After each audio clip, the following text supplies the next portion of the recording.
In the shadows of the unknown, mysteries linger.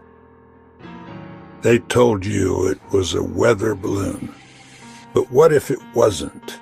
Strange lights, unexplained encounters, secrets in the sky. Are we alone, or are they already here? Subscribe now to the Debrief Station. Your journey into the unknown begins. Welcome to the show, Mr. Dr. Burkes. It's a pleasure to have you here. Thank you very much. Just go ahead and tell us a little bit about who you are, where you're from. I was born in New York City the last week of the first half of the 20th century, 1949, December 27, and grew up in Manhattan. And there was a hotbed of social movement activity, the civil rights movement, the labor movement. I was a member of the somewhat infamous Students for a Democratic Society. Our critics said SDS did not stand for Students for a Democratic Society, but as Students for the Destruction of Society. But that was not true. We wanted a world without war, a world with social justice, and we wanted to heal our nation from what was then a worldwide campaign of intervention in developing nations.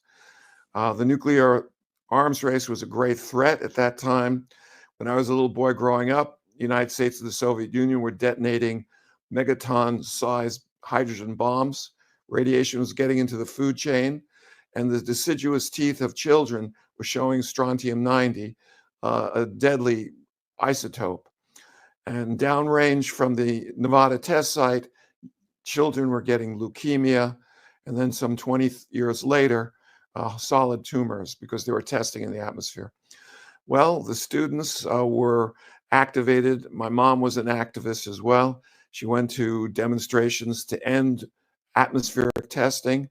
And fortunately for our generation, more importantly for future generations to come, atmospheric testing was banned between the United States and the Soviet Union in 1963.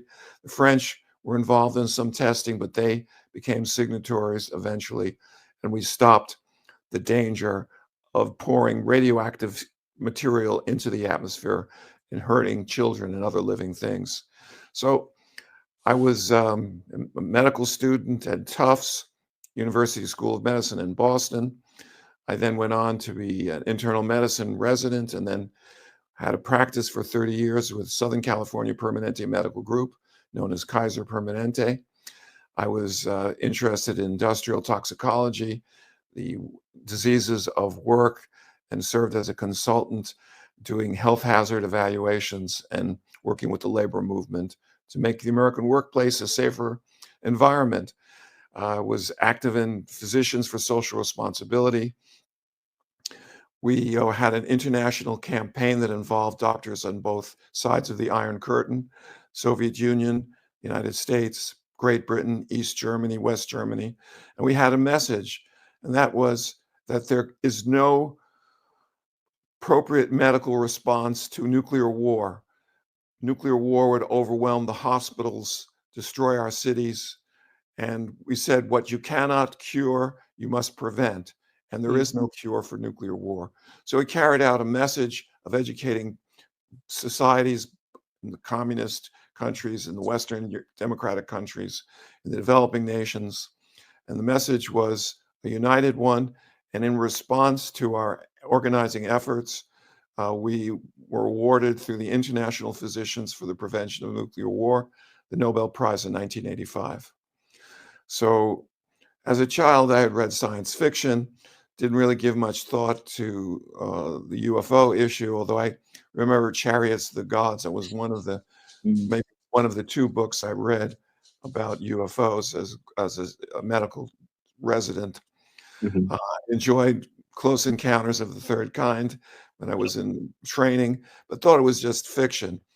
And then in 1991, for reasons that I find inexplicable, I suddenly developed a tremendous interest in UFOs. I read dozens of books. And then the following year, in 1992, I attended my first UFO conference. And there, a tall, bearded doctor who was also an emergency room doctor, as I was, who looked like me. His name was Steven Greer, both over 6 feet, both married to Jewish women. Both our wives were 5 or 6 years older than us, and we had young children growing up. He made the somewhat daring claim that he had developed a technique to attract UFOs to secure research sites. He put it into the context of citizens diplomacy. Because I had been a kind of citizen diplomat, going behind the Iron Curtain, speaking Russian with my Russian colleagues. I had studied Russian in college, and I thought this was citizens diplomacy made large. So I had that experience, and I wanted to see if we could encounter UFO phenomena. I learned the techniques of the Center for the Study of Extraterrestrial Intelligence. And the next couple of months were quite remarkable in that we had an outstanding team. I believe that the hand of non-human intelligence was there guiding us. On our team, there were not one, but 3 doctors, professional pilot, jet pilot for United Airlines, Captain Joe Vallejo. We had a burgeoning author, Preston Dennett, who then went on to write 30 books on UFOs and the paranormal. We had a PhD psychologist, Dr. Dixie Sullivan. We had this very high-powered team that supposedly came together by chance. In retrospect, I do not think that is the case. I think those apparent synchronicities were coordinated at the level of consciousness. So we had immediate success. We cited Golden Globes, red orbs. It was a very exciting time in my life. I traveled to Mexico with Dr. Greer, and in February of 1993, we had an incredible encounter where a UFO, several hundred feet across, triangular in shape, came out between the volcanoes at night. It signaled at us. We signaled back. It came within a few hundred feet of our position. It turned on its side to show us its underside. There was a red beacon, 3 lights on the apices. We signaled at it. It signaled back, totally silent. It was not the Mexican Air Force on the news. No. No, there's no way. So this gives you a little introduction in, I guess, 7 minutes or less. But if you have lots of questions, we can Yeah, go. absolutely. I have tons of Thank you. questions here. Um, So were you raised religious or anything like that? Was I raised in what sense? Religious or anything like that? No, because I was indoctrinated in a false belief, Mhm. Marxism. If I did ever pray to God, I prayed to an atheist God and an atheist heaven. Although when I had hepatitis, my atheist mother was praying to God to save me, which I did recover from viral hepatitis when I was a teenager. So I had no formal religious training other than to believe in the virtues of class warfare and the inevitable victory of socialism over capitalism.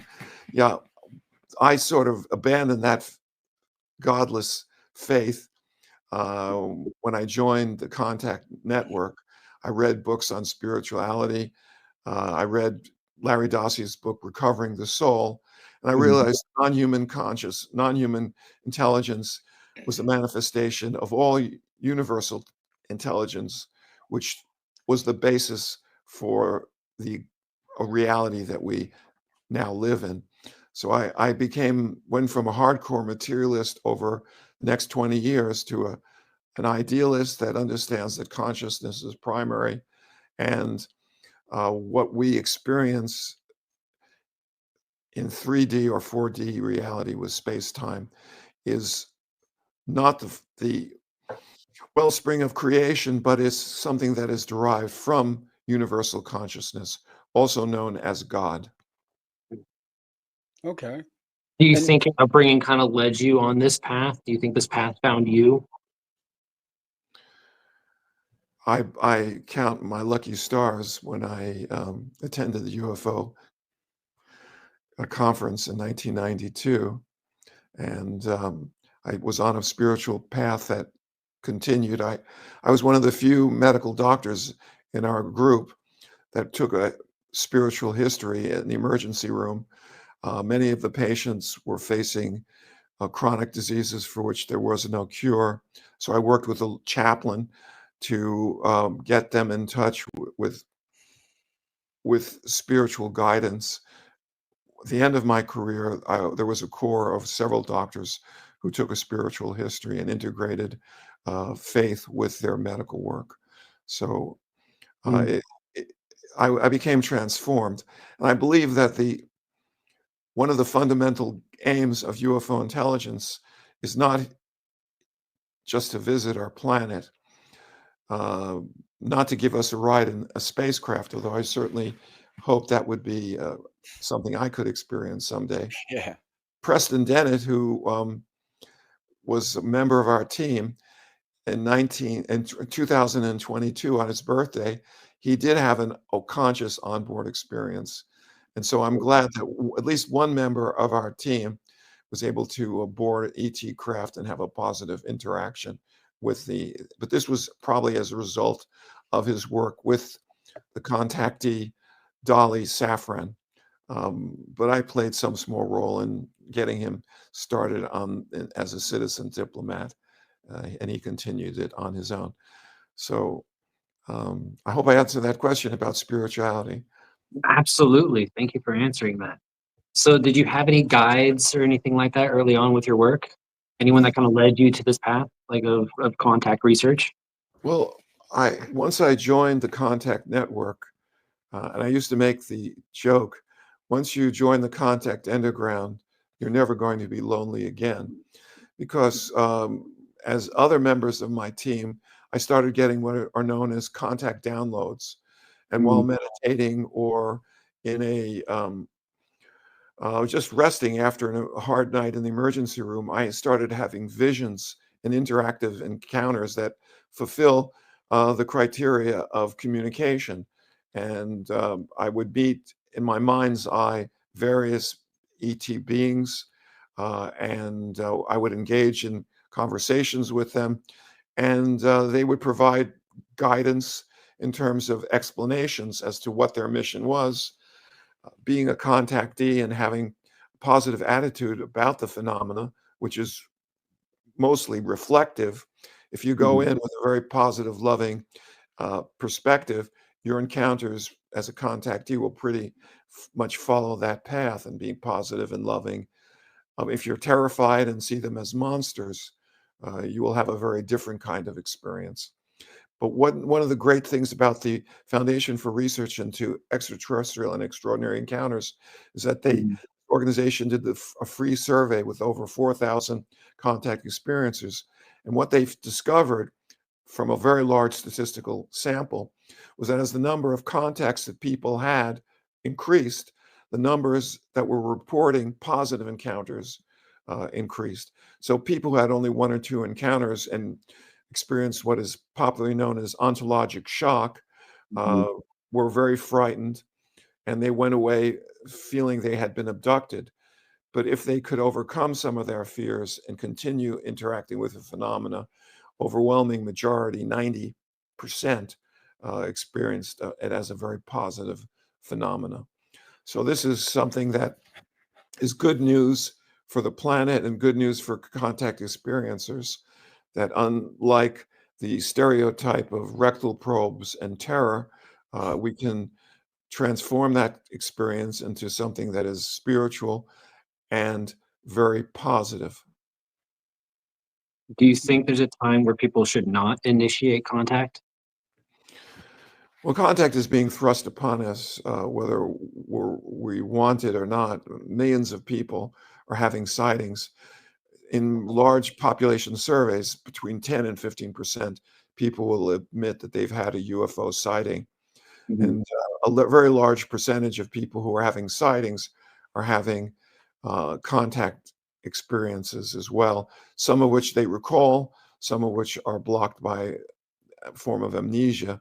Mhm. My guess is that 1 or 2% of the population are con- conscious contact experiencers, and my belief is that everyone who has a bona fide UFO sighting, and it is not misidentifying a flock of birds or the planet Venus or terrestrial craft, every one of them Mhm. has a telepathic link with the phenomena. So the numbers of people who are potential contactees measures probably in the hundreds of millions.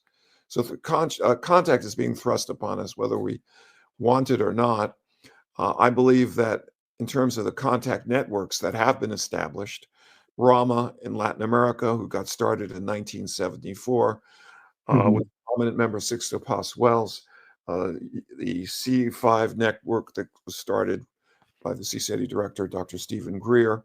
And now there are thousands of people who are engaging the phenomena.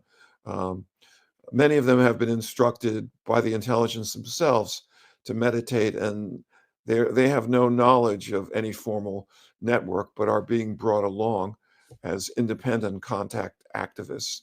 And I have the pleasure of interacting with the next generation of contact workers, volunteer contact workers, who call me and exchange information, and I provide, I guess, as a mentor to some of them to give them guidance as to how to proceed with their contacts in a positive and life affirming way. Well, that's just amazing, and I'm sure many people out there thank you for your service in doing that and providing that kind of outreach and that kind of knowledge base for people searching for this kind of information. I mean, I myself, we have our own project going on. We're doing our contact work. I've tried helping so many people. It's just thousands and thousands and thousands of people out there that have contact and just don't know how to handle it. Hmm. That is correct. There is a resource that's very helpful. Reddit is a social media platform. They have Our Experiencers, which is a safe place. It's a sub-thread on Reddit, and they have a team of lay counselors who will work with. Um, oh, I see you have that. Okay, very good. Yeah, Yep. that's so. There's a host of resources. Another one is ET Contact Hub, which can be reached on the net. And they have uh, manuals in many languages that are for people who want to carry human initiated contact, also known as Close Encounters of the Fifth Kind. That's awesome. Yeah, if anyone listening, please go check all those things out. Um, Do you think there's a feedback loop where the more contact you have, the more primed your consciousness becomes for it? Could you rephrase that question? I have a little trouble understanding what you just So said. like the more you do CE5, the more you contact, the more you get in contact with these things. Does it create a sort of feedback loop where your mind is more open to it and it's more easier to get attached and contact these things? Like it gets more your brain primed for contact. That's a difficult question to answer because people are so different, and their levels of consciousness are at different places.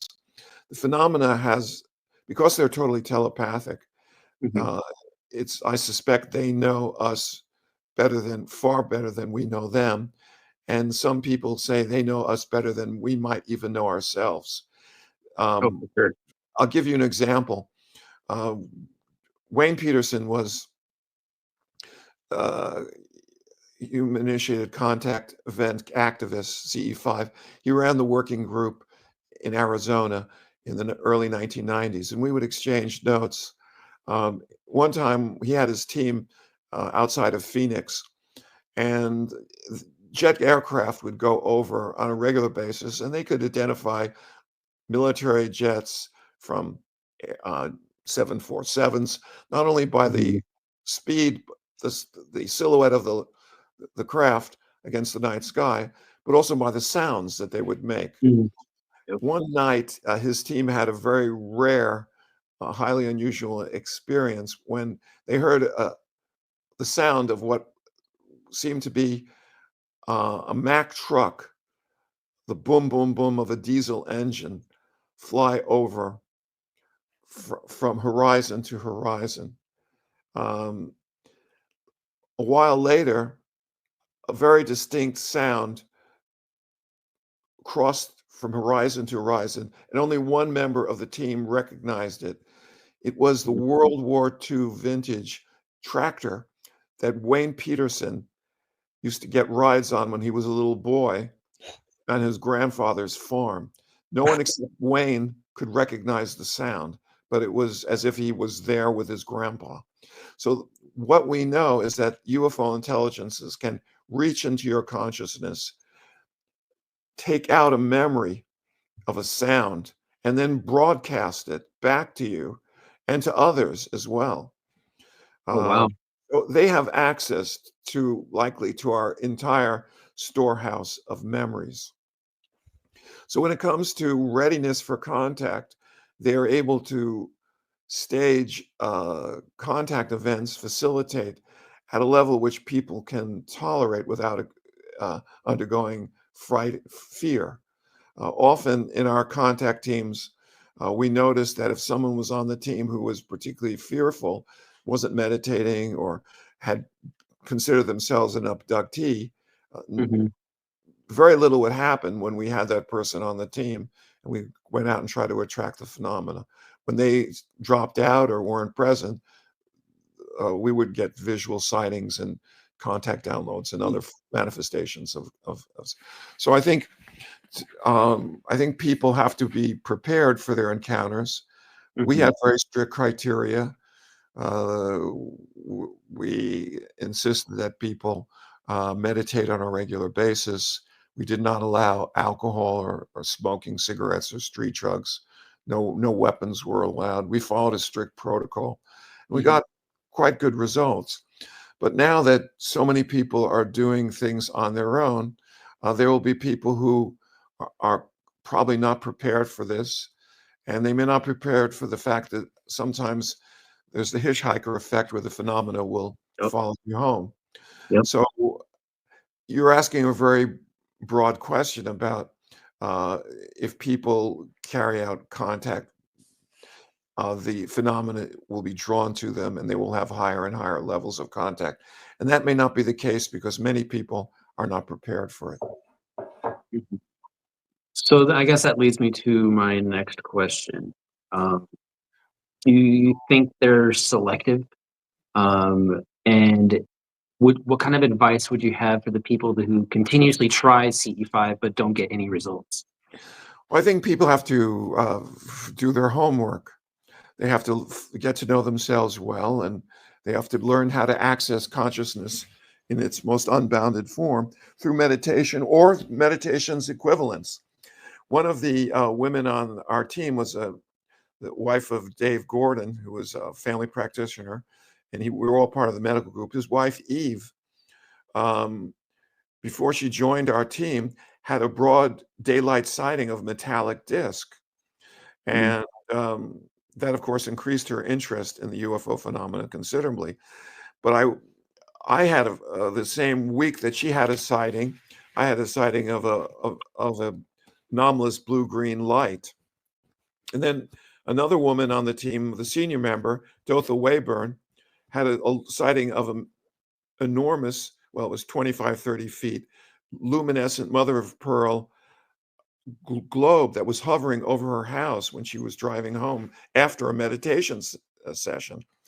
And as the UFO flew by her luxury mansion on Palos Verdes Peninsula, she got the telepathic message, "You were looking for us. Well, here you are."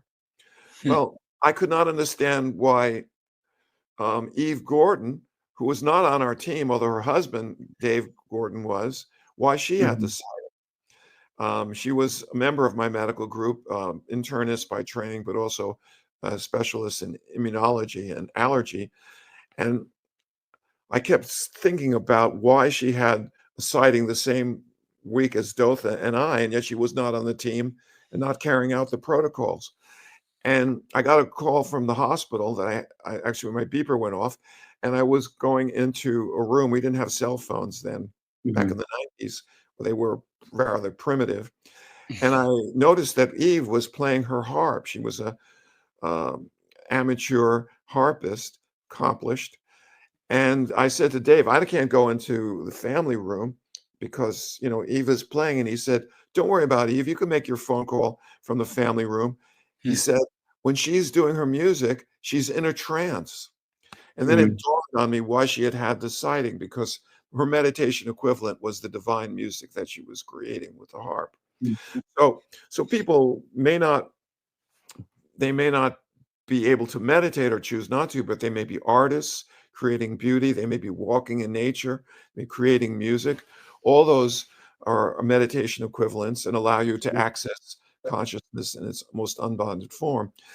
And there's also a powerful message when people join with a contact team. The ability to attract the phenomena increase. And as lone wolf meditators, there are resources for people to link up with others who are doing a worldwide contact at the same time. But Mhm. most of all my experiences, my best sightings, has been with other people. So I would suggest that if people are operating alone, that they try to link up with other people. Because if we can't relate to one another as humans, as part of a contact team, uh, it's not, it's going to be even more of a challenge to link up with a non-human intelligence that doesn't share our language or planet of origin or our customs or our culture. But what we do share is that we are both awake, aware of being awake. And so we share Mhm. universal consciousness, which is what Dr. Steven Greer called the golden strand that links us not only to other conscious intelligence beings, but to the fabric of reality itself, which is based in consciousness. Would you say, so then is there a difference between solo contact and doing contact with a group? I believe there is. I think you have the reassurance of a team. You can compare notes. For example, one night I had only on 2 occasions did I have a contact download where I was alerted in advance of the event when, where in the sky, and the number of craft that occurred.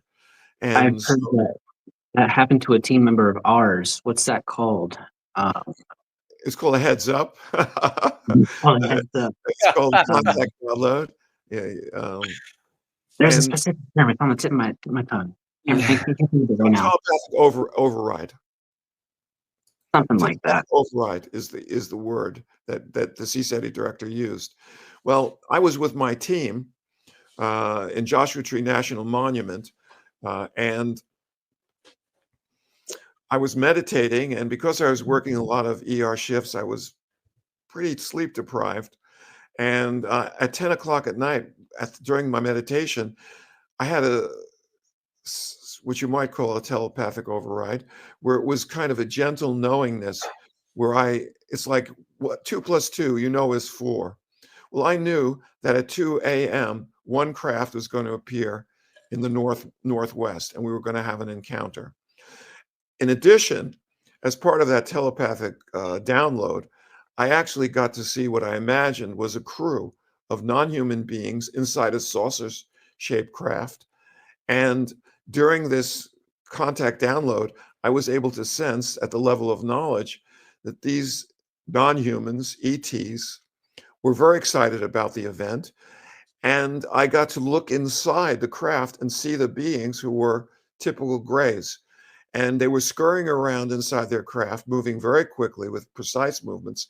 And it dawned on me, oh, that's why people have called them insectoid, because of the precision and speed at which they were moving physically inside their saucer. And I got at the level of knowledge, the fact that they had a relationship with a command vehicle that I was able to see.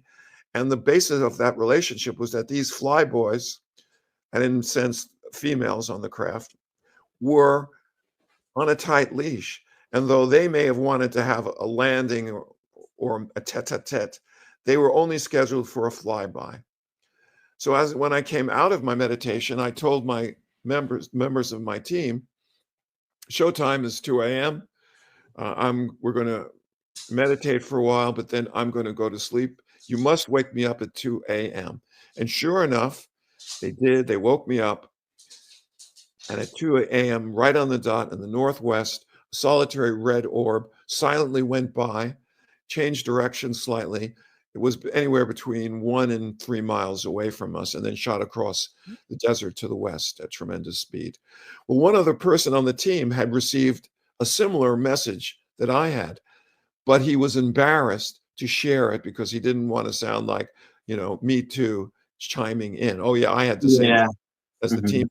So I think working as a team, I encouraged members of the team to share their contact downloads and not be shy about it. And so working with a group, you send a more powerful signal and you can get confirmation of the telepathic communications when other people receive the same message. In fact, this is what the Rama group has done for over 50 years. Mhm.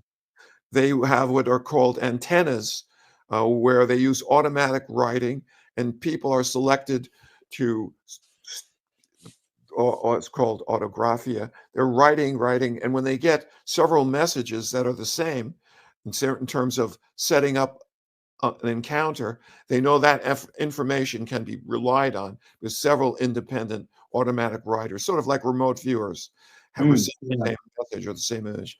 So working in a team, you have all these possibilities.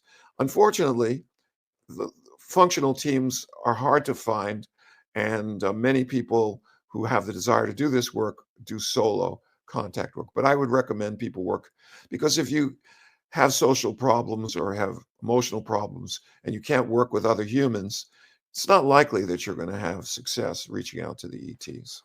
Yeah. Yeah, I've noticed that pattern before too. I mean, it's just like humans, right? You don't like rude people. Nope. Well, I was fortunate enough that I had what was called the term I coined was prime contactee. Mm. And prime contactees are people like CSETI director Steven Greer. There was a guy, Sixto Paswells, who was one of the prominent members of Rama. These are people who have been selected during childhood to have numerous encounters, both sightings as well as other forms of events, including telepathic communication. So I would look for people like that who were uh, telepathic communication with the intelligence behind the phenomena, some of which I think is extraterrestrial. And once you have a person like that on your team, there's a high probability of sightings and other interactions to occur. So there was a woman I called Tracy Travis. That's not her real name, but I worked with her in Southern England in 1997, and we had a series of encounters in England. And her technique of filming UFOs is quite unusual. Her telepathic link was so strong that she lived near one of the Great Lakes.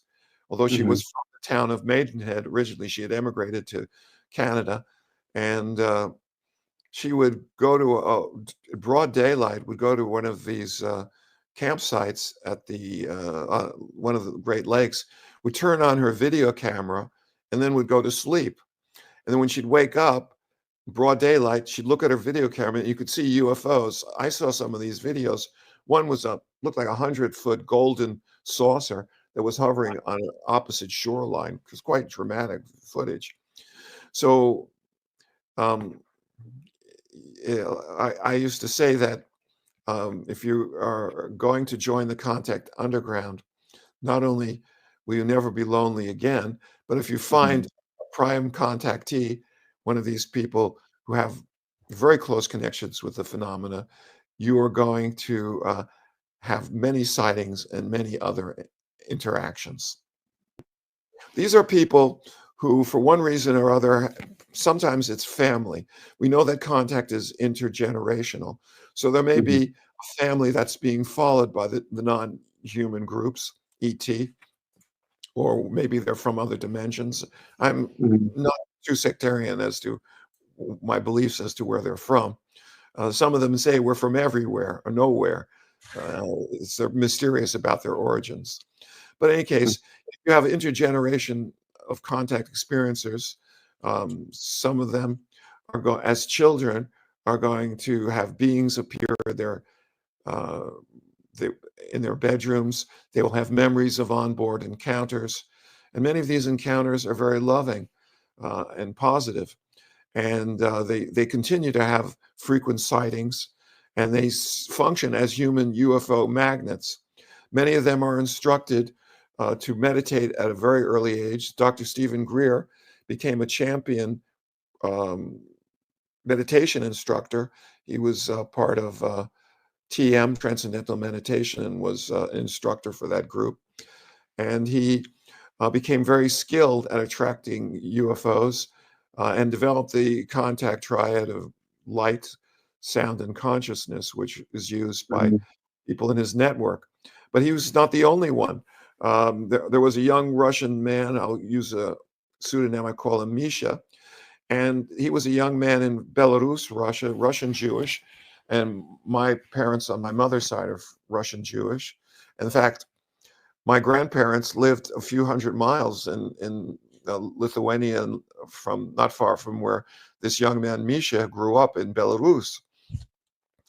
And at a working class family as a teenager, he was instructed to engage in yoga. Now, no one in that community was engaging yoga. He just was trained by the ETs themselves to go into trance and have communications with him. And he emigrated to the United States. And for what it's worth, when he got a job as an EKG tech, supposedly by chance, he walked into the emergency room and he saw me working there. And he recalled that in Belarus, he had had a precognitive dream that he would travel to the United States, get a job in a healthcare setting, and he would work with a Jewish American doctor who was tall and bearded, and I had blonde hair, I guess, back then, and he would do contact work. Now, he made the outrageous claim that when he went to the ER, he saw, as an EKG tech, I was the man in his dream. So this was set up presumably at the level of consciousness. And when Misha did join the team, the level of contact went way up. I started getting contact downloads, one of which I described, where I received a telepathic override. That was in October of 1993, the first time that Misha went out in the field with us. I had that telepathic communication. So not only do they serve as UFO magnets, but they could also boost the psychic abilities of the participants in the team. Does that answer your question? Oh, absolutely.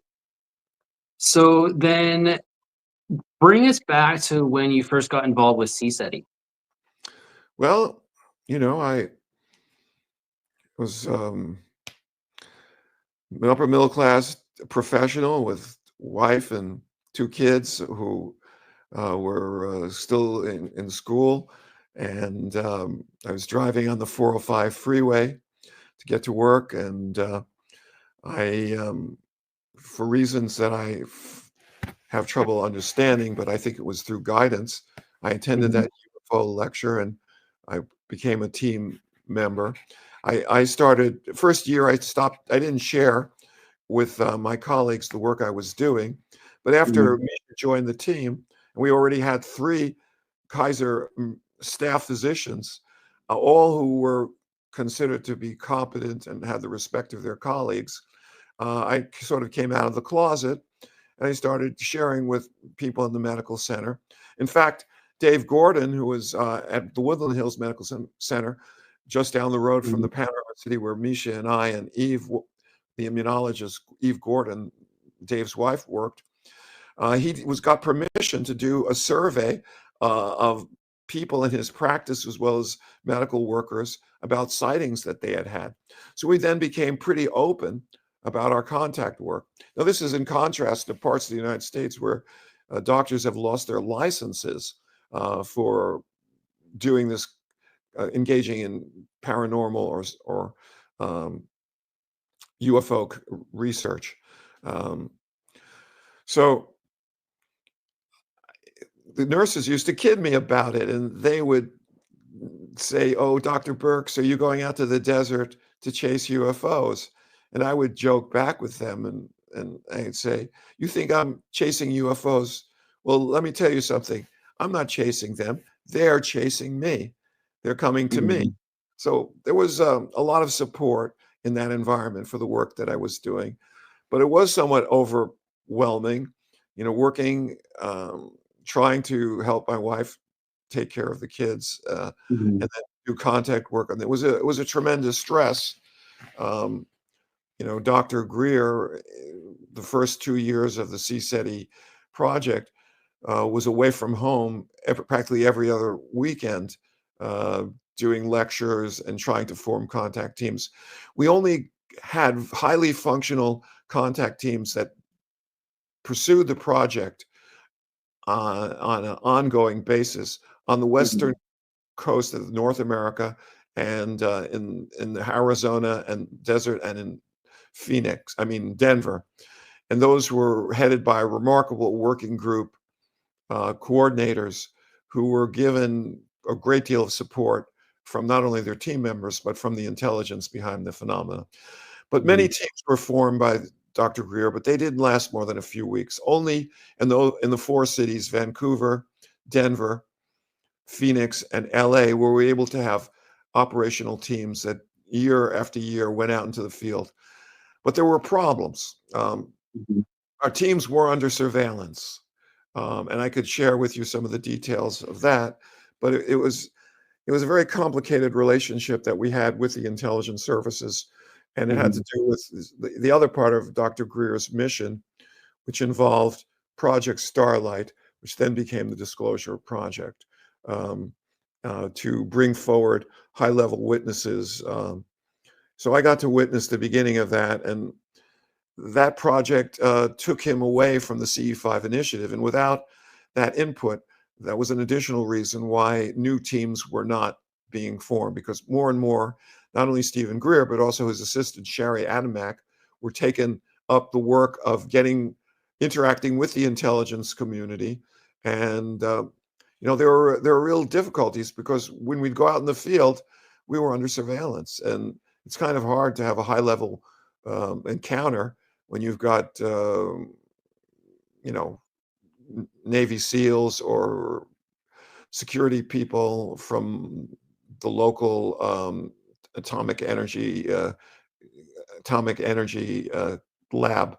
So I could go into detail about all the problems with surveillance. Now, we weren't harassed, which is important to point out, but it made our encounters somewhat problematic. What kind of surveillance did you encounter? Well, some of it was very obvious. One time when I went into the field with Misha, for a week in advance, my phone would ring, and you pick it up and nobody's there. And, as if to tell us, well, we know you're going out into the field, and there would be clicking on the phone and that sort of thing. We'd go out to reconnoiter a research site, and we'd get out there and we'd see men with a military bearing in parks that were totally isolated to the middle of the week when any families would not be there. And they were walking the same trails that we were walking. I mean, some of them even would talk to us, which was kind of a strange experience. I mean, I could tell you about a handful of them, but clearly we were under surveillance. Our phones were being tapped. But we were not intimidated because we felt that, first of all, our activity was totally lawful. We believe that the Constitution protects freedom of association. That does not exclude non-human intelligence. And another thing that has to be pointed out is that one of the conditions that, according to Steven Greer, that he made with the intelligence community was that he would work with them, but they would not interfere with our contact efforts. And it seemed as if that agreement was helpful, and I appreciated it, because if they wanted to do mischief, they could have made our lives really miserable, sabotaging our cars in the middle of the desert, getting us stuck out there. All kinds of things could have done. So there was plenty of surveillance, but no harassment, except at the end, which was another separate story that's very complicated. It would take about a half an hour to explain what happened to me. But eventually I was threatened. But I don't think that was because of the contact work we were doing. It was something else. So, So then, if people are just getting out there starting to do their own field work, their own contact work, what kind of advice would you give to those people doing this kind of research in terms of knowing that you might get surveilled? I don't. That's the safety in numbers. When we were back in the 90s, there were just very small numbers of people who Mhm. who were known, who publicized our events. But now with the internet and the fact that although Steven Greer has been criticized by his ambassador trainings, where he charges thousands of dollars to spend a week with him, he's also Mhm. put out an app for $5 or $10, $15 where people can get access to some of the materials that we used back in the 90s with Mhm. success. For a few dollars, they can take a course of meditation, TM. I think formal training is very helpful. Mhm. And they can also link up with the many groups that are around the country, and better to be part of the team. But the most important thing is, how do you feel inside? Because they are totally telepathic. And if you Mhm. could approach them with a spirit of openness and love, if you see this as experience as brotherhood and sisterhood made large, and could be celebrating the fact that although we are not of the same race or this perhaps the same star system, the fact that if they are physical beings, then their bodies are made up of atoms, Mhm. not just hydrogen and helium that's inside our star, but they're made up of atoms that were created during supernova when fusion of the higher elements occurred. And so we are not only linked to them by universal consciousness, but by the fact that both their bodies and our bodies were created in supernova over billions of years ago. They are stardust, we are stardust. We are Mhm. part of universal consciousness, and so are they. You can see it as a kind of spiritual journey that is positive, and you can put aside some of your fears, then you're going to have a higher probability of good results. That makes sense. I've noticed that a bit myself as well, doing my own contact work. Do you think so? Do you think that these intelligences are working with the intelligence communities here? And if so, do you think there's multiple factions working for and against the contact? Wow, that's really a very open-end question. And to really answer it adequately, one would have to spend a lot of time going over the history of the UFO cover-up and the many cases that suggest the possibility of liaison. Um, I'm not sure how to answer that. I know that in terms of CSETI, Stephen Greer was very open, at least initially, with the people in the working groups, and one of the reasons that naval intelligence, in the form of Commander Will Miller, who came, Mhm. according to Dr. Greer, to his home in full uniform and said he wanted to help him and work with him, or another high-ranking CIA official that I have the habit of not mentioning his name, but was heading of the Weird Desk. Um, Many of the people who follow these issues closely will know who I'm talking about. That high-ranking CIA official became someone who was very much part of Stephen Greer's effort to bring witnesses forward. So I know Mhm. that there's a faction within the Pentagon and the CIA which want to work for more openness. And if you want to read a very good book about disclosure, I strongly recommend Managing Magic by Grant Cameron, because he describes a gradual acclimatization program that's been in existence for the last, at least 60 years to Mhm. gradually prepare people for the reality of UFO contact. Um, so to answer your question, we'd have to get into the allegations about fundamentalist Christians who work within the so-called Collins elite, and then we'd have to deal with Dan Sherman's very disturbing book called something Above Black, I think, in which he allegedly was part of a remote viewer group that was working in the military to pinpoint people who were being abducted. So there's a whole vast literature that's somewhat contradictory, and Mhm. incomplete. Do I think that factions of the military-industrial complex are working with some of the non-human groups? I think it's possible. Um, Someone who's very knowledgeable in this, Danny Sheehan, was asked that question, and he said, "Well, there's no treaties, but there may be protocols. There may be Mhm. understandings between the government and certain ET groups." Well, we had protocols too. We Mhm. didn't have a treaty, but more and more people are coming forward to describe decades of interactions with the phenomena.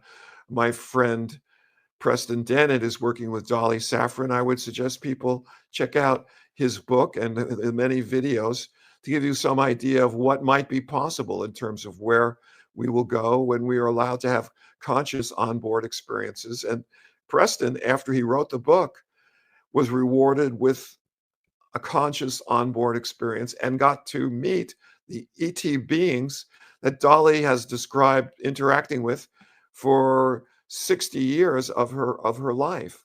So these are amazing confirmations, which point to the possibilities of not only encountering them at the level of consciousness, but also having onboard experiences. And there are a handful of people who I trust who have described onboard experiences, some of whom I won't mention their names for security reasons. That's So I fine. think there is the possibility of us, maybe not me, but the next generation of contact activists to have higher and higher levels of contact where there could be landings and possible boardings. I think all that's, as they say, in the stars. Mhm. With that kind of contact being possible, what can people expect to experience? What kind of beings will people meet if they're granted that onboard experience? Well, I think they have to realize that the training to carry out such an experience is extensive. Oh, yeah. So, Preston, before he had his onboard experience, had months of dreaming about going on board craft. So he was already being prepared at the level of consciousness. A friend of mine, Fernando Labaco, who was a retired dental surgeon, he was part of a Rama group that marched into the remote backwaters of the Amazon jungle in 1990.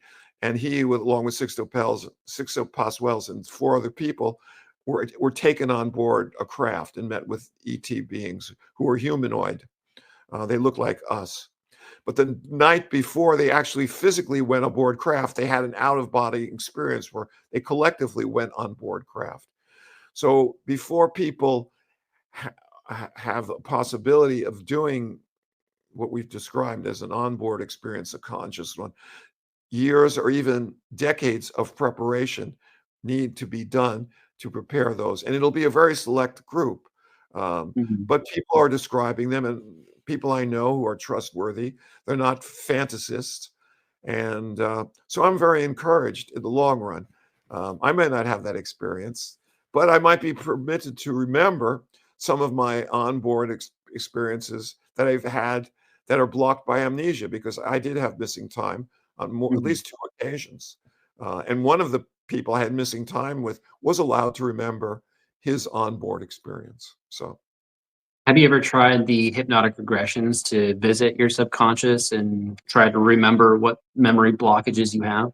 it's tempting, but I always felt that if I were ready for it, I would be have spontaneous recall. And this happens.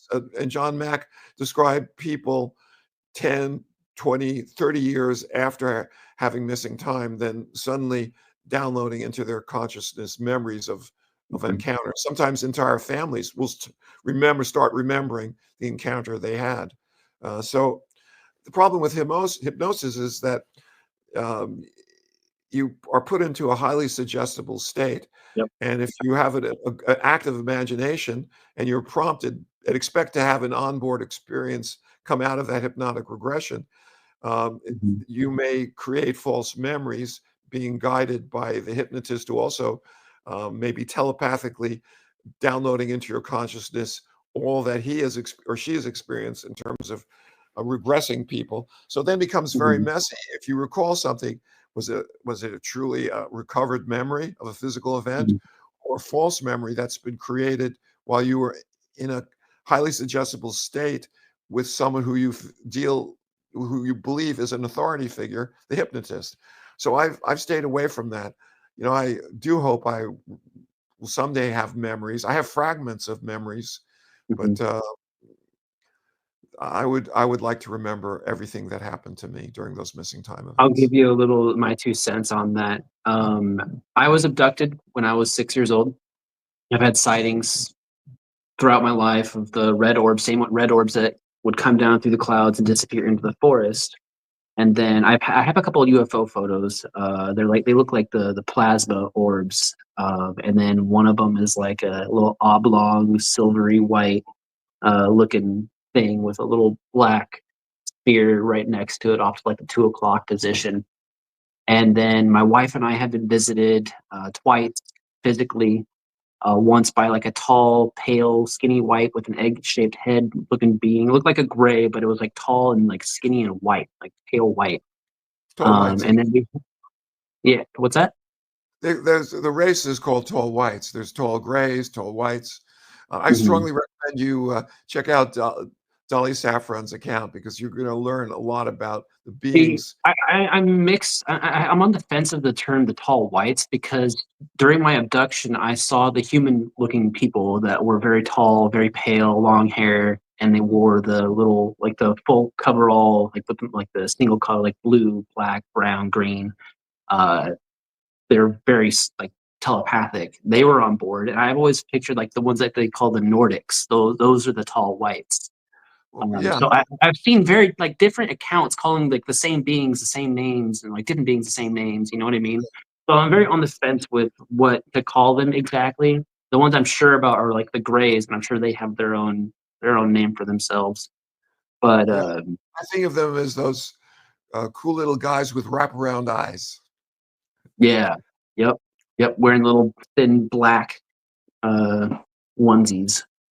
Yeah, the jumpsuits as usual attire. So Yep. yeah, a lot of there's a growing literature about people's onboard encounters, and thank you for sharing your contact experiences. I've never had anything like what you've described, but No, I sure I'm appreciate surprised. it. Pardon? I'm surprised. I'm sure there's something deep hiding in those blacked out memories you have. I'm sure Well, it'll come to light when the time is right. yeah, well, the time is right, I suppose. But that is not going to hold me back. Mhm. I still have a presence on the internet, even Mhm. though I have certain health issues as a result of COVID and other just being in my eighth decade of life. I'm able to have a website, Contact Underground. People can check out. I've got 200 articles that people can look at, and there is Mhm. lots of videos. I look forward to seeing this video put out. I assume we're going Yeah. to be posting it on the net. Oh yeah, definitely. It'll be on our YouTube channel. Great. Mhm. Another question I've got here is what do you, if you had to guess, what do you think the end game of Contact is? This whole CE5 movement from the NHI's perspective. What do you think they are wanting to get out of this? Like You what's know, the end game? The goal? I mean, I had some very powerful encounters at the level of consciousness. One of which I had trouble sharing for 20 years without weeping. Um, it was with what I identified as a hybrid being, and she appeared in my mind when I was having a dream about Sherry Adamack and I were at a lecture, Mhm. and Sherry was asked the very same question that you're asking me. What are they doing? What's their mission? Why are they doing this? And Sherry, the dream, was saying, well, it's kind of like an experiment. They're experimenting on humans, and they have scientific curiosity. And then I became very much aware of the female presence, the hybrid, who I knew I'd had very strong relationship with over many years. It was intimate and loving. And she turned to me and said, you people think you're so special. You think that we're carrying out an experiment on you. And then she showed me images of how hard it was for her race to get here many, many thousands of years ago. And at the level of knowledge, I was made aware that many of them died in the process, and they sacrificed to reach this star system. And she said that when they came to Earth and to our star system for the first time, it was like being reborn. And they found a beautiful planet, a beautiful garden that they could live here. And in my mind's eye, they drew memories of a carousel that I had gone to in Central Park as a little boy. And there was a little ET being dancing around a maypole, which is very strange.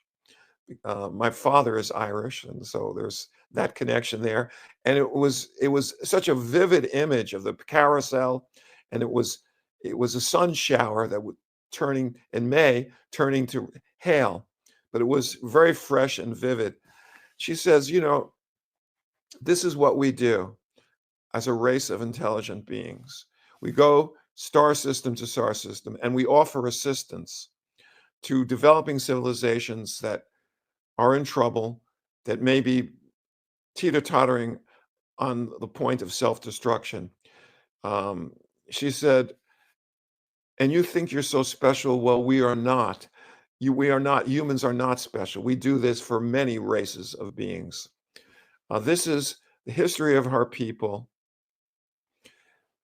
This is how they show their solidarity between us and them as conscious, intelligent beings linked in consciousness. And they said their mission was a spiritual one, and this is how they show their devotion to God. And I realized that this is something that is very important for humanity. And I'm of the belief that the message that I received, and the one that Dolly Saffron and Steven Greer and Sixto Pasquales, is that they are here on a helping mission, and that the goal is not to save us, but to facilitate a transformation of consciousness that will allow us to save ourselves. Because unless we embrace a spirituality that recognizes us as one planet, one people, on one homeland, when we will never be able to stop slaughtering each other in war, nor will we ever be able to control global warming, the solutions of which cannot be solved within a nation state. Only a planet working together can do it.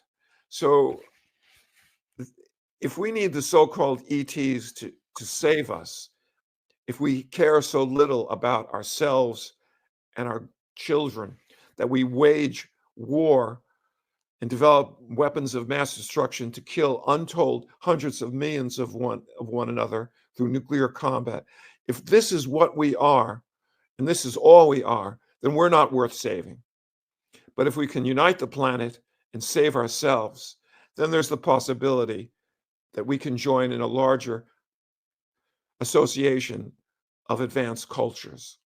So my belief is that we are born into a critical time of Earth's history where we will either unite the planet or our civilization will self-destruct, and the survivors will envy the dead because we will be reduced to barbarism. There may be, I don't think we can eliminate life on this planet, or human life on this planet, but we can end civilization as we know it. And the survivors will be in some hinterlands, where places where the radiation is not killing everyone, in remote places in the southern hemisphere at high altitude where hunting and gathering might be able, but that would be the end of our civilization. And this was a message that was conveyed to me a number of times. Mhm. Well, that is a powerful message, and I want to thank you for sharing that. Sure. Um, I have a few more questions. Ones that dive more into the scientific aspect of contact and helping to facilitate this awakening that you were just talking about. I myself, we study the use of brainwave entrainment technologies to induce these receptive states and openness states of non-locality in CE5. Yes. And do you think that there is something to these altered brain states with the gamma, theta, hemispheric synchronization stuff that lends credence to the operational success of CE5? Absolutely. Yes. I think there's a multitude of modalities, and we should use every technology available. Um, there were members on my team who that went on to go into the Monroe Institute and practice in hemisync. Um, Mhm, there is not one path to enlightenment, and there's not one path to contact with UFO intelligences. So mhm, definitely I would encourage people to use that.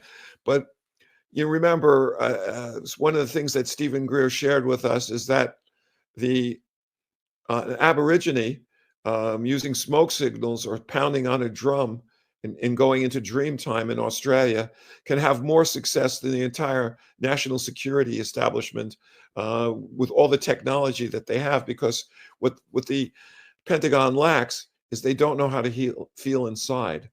They mhm, they they see themselves as using these techniques as a gimmick or trick, uh, mhm. and and unfortunately, um, there are people who rely upon those technologies without going through the basic transformation of consciousness, where they can accept this as an act of solidarity and love.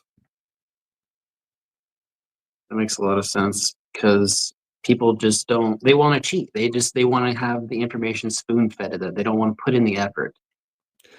Well, they want to put in the effort, but their motives are basically ego based. They want Mm, another feather in their cap. They want to say, "Yeah, I saw a UFO," or maybe I had a telepathic experience. But they're not looking at it in terms of the big picture. That this is not about any one person and their individual experience. It's about the humanity taking baby steps to engage in a positive, life affirming, long term relationship with non human intelligences that's sustainable and is for peace, for cooperation, and for brotherhood and sisterhood made large. And they don't quite get that part of it because um, they haven't gone through that spiritual transformation yet. what's the best way people can go about doing that? I can only tell you that there are many books in the literature that describe the ongoing encounters. I think Dolly Saffron and Preston Dennett's books are book and their videos are very helpful. I think um, another good resource has been Steven Greer's lectures. Although I had a falling out from Steven Greer in 1997. I still can recognize that he's played a very important role in bringing up large numbers of people along. So I think he's a resource. Although I haven't talked to him in over 30 years. Oh, no, I should say almost 30 years. I haven't talked to him. Yeah, since 1997. 1998. Still, I'm very supportive of the work that he's doing. I think Mhm, it's unfortunate that you know um, his relationship with the intelligence services has gotten very complex mhm. and very messy in many ways. If you want to read more about that, you could read Managing Magic, where Grant Cameron describes three prominent people who have played the role of UFO messiahs and Mhm. have been vehicles for partial disclosure from the executive branch intelligence services. So I think the information is out there. Mhm. But we are more passive members in the dance, as the CSETI director said. And if you are meant to have an encounter, if you're from a family of people who have had encounters, if you join a team, if you meditate on a regular basis, and you fill yourself full of positive feelings towards the people around you and the non-human beings, then you're having the greatest opportunity to have a relationship that's more open and further along the relationship that you have. Amazing. And one last question. I know I've kept you for quite a while now, and I want to thank you for coming on the show and Thank you. giving us all these nice little answers for it. I'll give you one last question, and then I'll let you go. If your younger self could see what you're doing now, what do you think he'd say? My younger self would say to me,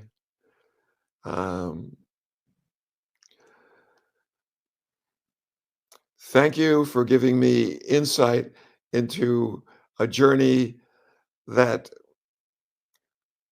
rivals all the science fiction novels that I read as a child, except it's stranger than and more wondrous than what I could have dreamed of. Well, they do say the truth is stranger than fiction. Right. Well, Dr. Burkes, I really appreciate you coming on the show. It's been an honor talking to you. I have plenty of other questions, so maybe we can have you on in the future so I can pick your brain some more. Yeah, sure. I have 5 or 6 hours of interview on engaging the phenomena back in 2021, and Mhm. so James Ian Doley is a source of a lot of information, and I was privileged to be on his show a number of times in that. So there's at least 6 or 7 or 8 hours of debriefing. I went through practically everything I know about the phenomena in those videos. So don't have if you run out of questions of your own, you can see how I answered questions put forward by James. I'll definitely check it out. Right. All right. Well, thank you again for coming on. Have a good one. All right.